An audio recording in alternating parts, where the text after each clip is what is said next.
Welcome back to the Hardcore Series. That is 110 Slayer. So that's a milestone level, I guess. Do I actually unlock anything useful? Liverworts? Really? That's what you unlock at 110 Slayer? Okay. So yeah, I mean, it's gonna be like so quick to get more Slayer levels because these dragon tasks are just completely insane XP. But yeah, let's just get on to this episode. Whatever happens. Oh man, Corporal Beast is the boss I'm getting ridiculously lucky at. Ellie? I got an Ellie? This is literally my first sigil on any account ever. And I got it at like a ridiculously low kill count on this account. 72 kill count for a sigil. I mean, it's not the worst sigil either. Like, I'll take an Ellie. Isn't that useful somewhat, maybe? I don't know. I've literally never used a spirit shield, so I have no idea like how to use them or what they're good for. Like damage mitigation at high range Talos, right? Something like that. I don't know. But that's cool. It's for the drop log, like, I guess. I'll take it. Whatever. And here we are at Living Wyverns. I finished the Slayer task I had for these guys, and I just decided to stay for the full penance hour, because I figure I'm going to have to do a ton of these for like high-level herblore training, just getting a ton of wyvern bones. And you can see the Death Note relic power working its magic, just noting every single bone drop that you get here.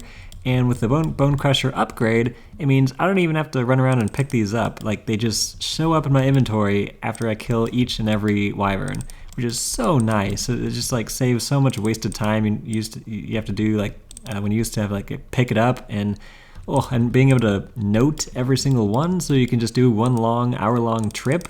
Like, it's gonna make this grind a lot easier on this account than it was on Pub Stomp. I had to like use a pack yak and like actually pick up those bones. Well, I did have the Bone Crusher upgrade, but still, it was annoying to have to bank for inventory space.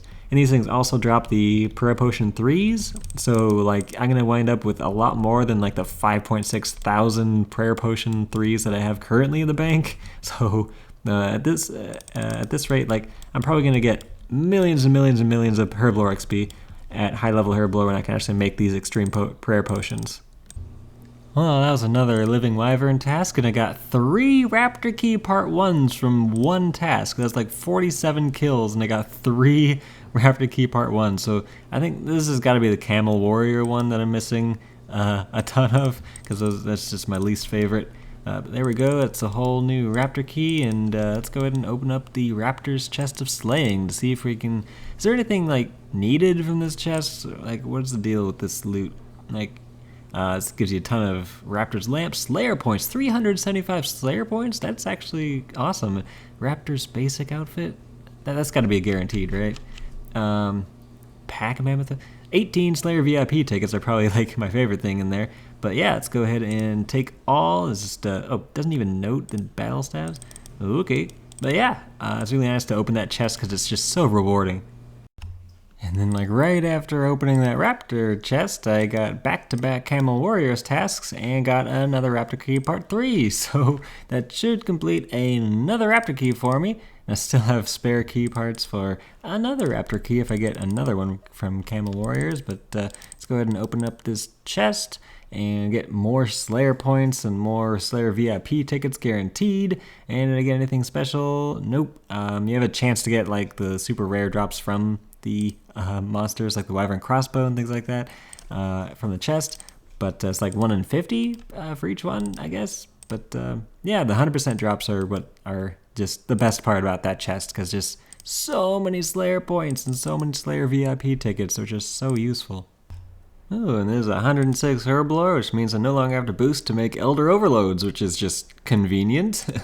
And I guess I'd be able to boost up to 111 really easy for, I guess, Power Bursts of Acceleration. I guess those are useful for like the ED2 Slayer method if I wanted to bother making those. They got annoying ingredients though, so I probably won't bother. Alright, did a few clues and got enough fortunate components to make another Alchemical Hydrix, which means I can make another Essence of Finality, so this is number 2 on the account. And of course, just throwing the Guthix Staff on there, which will make the magic style actually usable at high-end bosses. So that's going to be a must-have for Telos, and I'm going to go grind out some Wine of Zamorax from hard mode Zammy, because that's like the fastest method to get Wines of Zammy on an Iron Man, honestly, because I only have 95, and that's like the bottleneck for my overload protection. So yeah, let's go kill some hard mode Zammy, and hopefully get a Hood of Subjugation, because I still don't have one. I've been using my Lunar Helmet for my mage setup, which is just kind of sad. So yeah, let's get a little bit of an improvement there, hopefully. Oh, actually, this was something I meant to do. I completely forgot this is something I could do, but I should just attach my Crest of Saren to the Dormant Animacore helm to make a tier 80 mage helmet, which I don't know why I didn't do way earlier. That's a non-degradable tier 80 helmet instead of this level 40 tier 60 helmet. So yeah, there we go. That's the actual improvement I should have made a long time ago. But yeah, so I don't really need a Hood of Subjugation anymore. Cool. That's full tier 80 mage setup. Like everything, even the gloves, which is nice. Just collected from the trapper and got a gray Chinchampa, and it's a male, which means that these two female Chinchampas I've had in the barn forever can actually be used. So I can actually have a breeding pair of Chinchampas, which is actually kind of important to make invention potions, because you need Chinchampa residue to actually make invention potions, which I've been fresh out of for a while now. So yeah, let's just clear out some of these bunnies and start actually having some Chinchampas for some of those invention potion ingredients. Well, hey, that finally happened. I got Herbert the Herblore pet at 28,304,018 XP. So yeah, that was just bound to happen on this Herblore grind. Let's just take a look at him in the bank and move him swiftly into the pet tab, which looks like this now. Yeah, it's just another skilling pet down. I don't know what else to say. It's bound to happen because Herblore goes past 99, and I mean, you just get skilling pets eventually if it's past 99. So cool, another skilling pet down.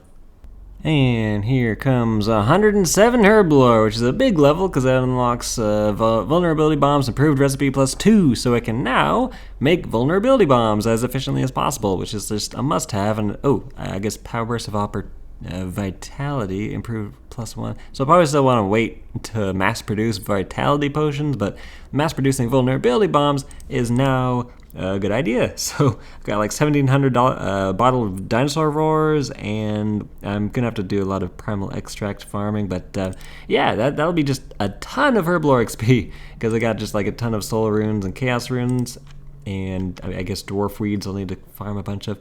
Man, farming in Herblore take forever, and you gotta just mass produce all these potions and get tons of XP, but it takes forever. But anyway, 107, big level. I can actually use vulnerability bombs comfortably for like Raksha and stuff, which is gonna be really nice. And as soon as I close out of this interface, it should give me 109 farming, which unlocks tomb shrooms, which are not a big deal at all. But with farming, you kind of look ahead for 5 levels to see what you can plant, because you know you can boost 5 levels pretty easy. So 1 more level and I'll be able to, well, 2 more levels and I'll be able to do the whole golden dragon fruit farming thing with the super growth potions, which gives you a ton of farming XP real fast. And I've been doing a lot of Raksha, so I've gotten quite a bit of golden dragon fruit seeds, 127. So that's probably going to be a lot of farming XP once I get like 2 more levels and 1 more level, and I'll be able to actually check my Assia tops.